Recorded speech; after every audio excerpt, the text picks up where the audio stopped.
14లో మా ప్రభుత్వం అధికారం చేపట్టినప్పుడు తెలంగాణ రాష్ట్రం దేశ తలసరి ఆదాయంలో మనం కంపేర్ చేసినప్పుడు ఇతర రాష్ట్రాలతో కంపేర్ చేసినప్పుడు మనం 11వ స్థానంలో ఉన్నాం. కానీ మా 10 ఏళ్ల పాలన ఫలితం ఈ రోజు గోవా సిక్కిం లాంటి చిన్న రాష్ట్రాలు మినహాయిస్తే తలసరి ఆదాయంలో తెలంగాణ రాష్ట్రం దేశంలోనే నంబర్ 1 గా నిలపడం జరిగింది. అధ్యక్ష, నేను అడుగుతా ఉన్న బట్టి గారిని, తలసరి ఆదాయం ఇంత గొప్పగా పెరిగిందంటే 10 ఏళ్ల మా పాలన ఫలితమా, 8 నెలల మీ పరిపాలనలో పెరిగిందా? దయచేసి చెప్పాలని చెప్పి నేను కోరుతా ఉన్నా. ఒకసారి గుండె మీద చేసుకొని చెప్పండి, ఎవరి పరిపాలనలో ఈరోజు దేశంలో తలసరి ఆదాయంలో ఈ రాష్ట్రం మొదటి స్థానంలో నిలబడ్డది?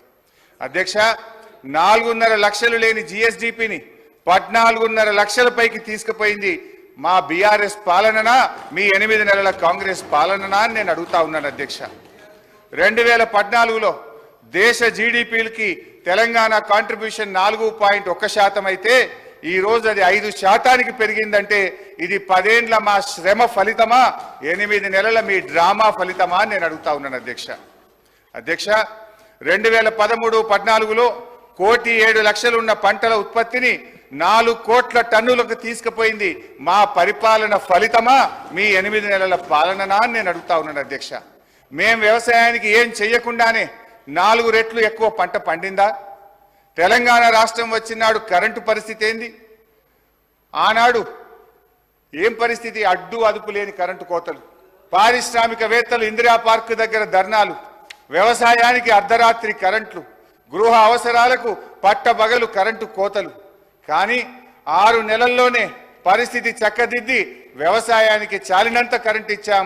2 ఏళ్ల వ్యవధిలో అన్ని రంగాలకు నాణ్యమైన 24 గంటల కరెంట్ ఇచ్చిన ప్రభుత్వం మా ప్రభుత్వం కాదా? అధ్యక్ష, ఇవన్నీ చూస్తుంటే ఈ చెయ్యి పార్టీ వాళ్ళు కూడా చెవులలో పుష్పగుచ్చాలు పెడతారని బట్టి గారి ప్రసంగం వినడానికి అర్థమవుతా ఉంది. అధ్యక్ష, 5 దశాబ్దాల కాంగ్రెస్ పరిపాలనలో తెలంగాణ స్థాపిత విద్యుత్ సామర్థ్యం 7,778 మెగావాట్లు. పురోభివృద్ధి లేదని మీరు చెప్పిన ఒక్క దశాబ్దంలోనే తెలంగాణ స్థాపిత విద్యుత్ సామర్థ్యం 19,483 మెగావాట్లకు పెరిగింది. మీరు చేసిన దానికంటే 3 అంతలు చేశాం. ఈ మధ్య అదనంగా 1,400 మెగావాట్లు ఎన్టీపీసీ నుంచి కూడా వచ్చింది. మీ ఇందిరమ్మ రాజ్యంలో తలసరి విద్యుత్ వినియోగం ఎంతుందో తెలుసా? 1,196 యూనిట్లు.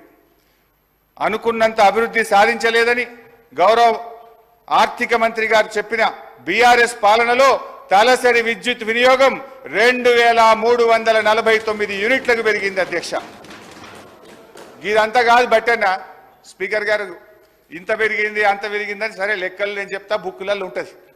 కుల్లా మీరు ఒక్క 10 నిమిషాలు టీ బ్రేక్ ఇవ్వండి. నేను బట్టి గారు పోయి అసెంబ్లీ ముంగట గన్ పార్క్ మీద రోడ్డు మీద నిలబెడతాం. రోడ్డు మీద పోయే 10 మందిని బీఆర్ఎస్ పాలనలో కరెంటు మంచిగుందా, కాంగ్రెస్ వచ్చిన 8 నెలల కరెంటు మంచిగుందా అని అడుగుదాం. కుల్లా జనం చెప్తారు కదా అధ్యక్ష. మాది బాగలేదు పురోభివృద్ధి సాధించలేదని మాటలు చెప్తే అయిపోతుంది అధ్యక్ష.